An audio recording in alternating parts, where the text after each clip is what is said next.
అందరికీ నమస్కారం. ముందు చాలా సంతోషం ఏంటంటే నేను థ్యాంక్స్ చెప్పాల్సింది ప్రేక్షకులకి. ఇప్పటిదాకా మాట్లాడిన వారు టీం సినిమా చేసింది, ప్రతి ఒక్కరూ పేరు పొందిన వాళ్ళే, ప్రతిభావంతులే. కానీ ఈ సినిమా నాకు నచ్చేది ఒక మెయిన్ రీజన్,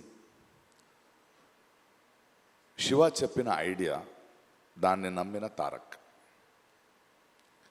అంటే రెగ్యులర్ సినిమాలు చేయొచ్చు, ఒక సినిమా ఇన్ని సంవత్సరాల అనుభవంలో చెప్తాను, ఒక సినిమా చేస్తున్నప్పుడు మనకు ఒక చిన్న భయం ఉంటుంది. ఏదో ఒక బార్డర్ని క్రాస్ చేస్తున్నాం, కొత్తది ఏదో ట్రై చేస్తున్నాం, ఇది వర్క్ అవుద్దా లేదా. కానీ ఒక ఆత్మవిశ్వాసం ఉంటుంది కదా, that I have to be different అనేది. మధ్యలో ఒకరోజు ఒక లైన్ చెప్పాను ఆయనకి, అంటే ఒక ట్రెండ్ జరుగుతుంటుంది, అలాంటి సినిమాలు చేస్తూ వ్యాపారం చేసుకోవడం వేరు, కానీ వింతగా డిఫరెంట్గా ఆలోచించి తన నుంచి ఒక ఐడెంటిటీని తీసుకోవడం వేరు. అంటే ఒక ప్రవాహం కొట్టుకు వెళ్ళిపోతుంటే చచ్చిపోయిన చేపలు చాలు దాంతో వెళ్ళడానికి, ఎదిరి తీయడానికి ఆ చేపకి ప్రాణం ఉండాలి. అలాంటి ప్రాణం ఉన్న ఇద్దరిళ్ళు, Shiva and Tarak. They ready to risk to do something new. నాకు తారక్ ఎంత ప్రేమ అంటే నిజంగా ఈరోజు ఎప్పుడు చెప్పలేదు. నేను ఆ ఆస్కర్ ఫంక్షన్లో నా ఇంట్లో కూర్చుని ఒక చిన్న వీడియో చూస్తుంటే ఆ great actors and world cinema people మధ్యలో తను మాట్లాడుతుంటే ఎంత గర్వించాను. ఎందుకంటే చాలా సంవత్సరాల నుంచి చెప్తున్నాను, తెలుగు సినిమాలో నాకు నచ్చిన హీరోల్లో నటులు అని ఎవడైనా ఉంటే అది నా తారక్. అది నాకు తెలుసు. అండ్ ఆ ఎనర్జీని ఇలాంటి ఒక సినిమాని ప్రొడ్యూస్ చేస్తూ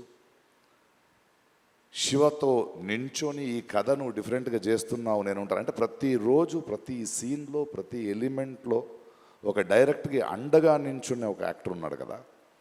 and the producers and the team, అంటే అందరిని తీసుకోవడం, whether it is Anirudh, whether it is our art director or my cameraman or anybody, they are all on the sets. And ప్రతి ఒక్కరికి మనకు కూడా వీళ్ళు ఒక షాట్ చేస్తున్నప్పుడు, ఒక ఇది పెడుతున్నప్పుడు కొత్తగా ఏదో చేస్తున్నాం, చాలా పెద్ద రిస్క్ తీసుకుంటున్నాం, బట్ వెనకాడకుండా ధైర్యంగా వెళ్ళాలి, కొడితే అలా కొట్టాలని.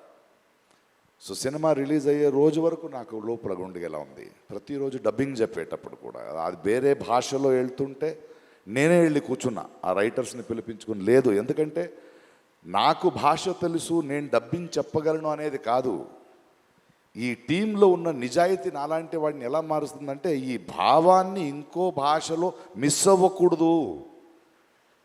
తెలుగులో ఇక్కడ ఆలోచించిన ఈ కళ ఇంకో భాషకి వెళ్ళేటప్పుడు ఏదో సింక్ చేసి వెళ్ళకూడదని వర్క్ చేస్తూ వెళ్ళాను. ఎందుకంటే ఆ నిజాయితీని వీళ్ళందరూ చేస్తున్న వర్క్ చూసి వచ్చిన నిజాయితీ అది. ఏదో వచ్చాం వెళ్ళాం కాదు. వాడు శివ ఇక్కడి నుంచి ఆయన విత్ అనిరుద్ధ్ అంటే ఆయన ఇంట్రెస్ట్, ఆయన మన రత్నవేల్ ఒక్కొక్క ఫ్రేమ్ పెడుతున్నప్పుడు కూడా ఆకున్న కసి, ఒక్కొక్క సెట్ వేసేటప్పుడు స్పెషల్ ఎఫెక్ట్స్ ఉండొచ్చు, యాక్షన్ ఉండొచ్చు, the way they were doing their homeworks. ఇది ఊరికే చేసింది కాదు, ఊరికే ఒక సినిమా వచ్చే ముందు 3 hours చూసి బాగుంది బాగాలేదనేది కాదు. బట్ ఐ థింక్ ఈ కథ, ఈ కొత్త ప్రపంచం, ఒక కొత్త థాట్ని, దాని వెనకున్న ఒక ప్రామాణికతని, ఆ హానెస్టీ ఎక్కడో ప్రేక్షకులకి వెళ్ళింది అనుకుంటా. అందుకే రోజు రోజున పెరుగుతోంది, రోజు రోజున ఆదరిస్తున్నారు. And the success of this film is NTR అభిమానులు కానీ, సినిమా చూసే అభిమానులు కానీ, వాళ్ళు తారక్ మీద, శివ మీద, ఇలాంటి టీం మీద నమ్మకాన్ని వీళ్ళు పోగొట్టుకోలేదు. అందువలనే అదొక సంబంధం, ఒక బంధం ఎప్పుడు అలాగే ఉంటుంది. అది it is an unseen, intangible, great relationship. And I'm so happy to be with this team, and thank you the producers for not even letting one stone turn, stood like rocks, and to every technician who put his heart and soul and believed in this film. Aa namakam ivala gelichindi. Thank you for pushing the boundaries and creating a new world, waiting for part 2. Thank you.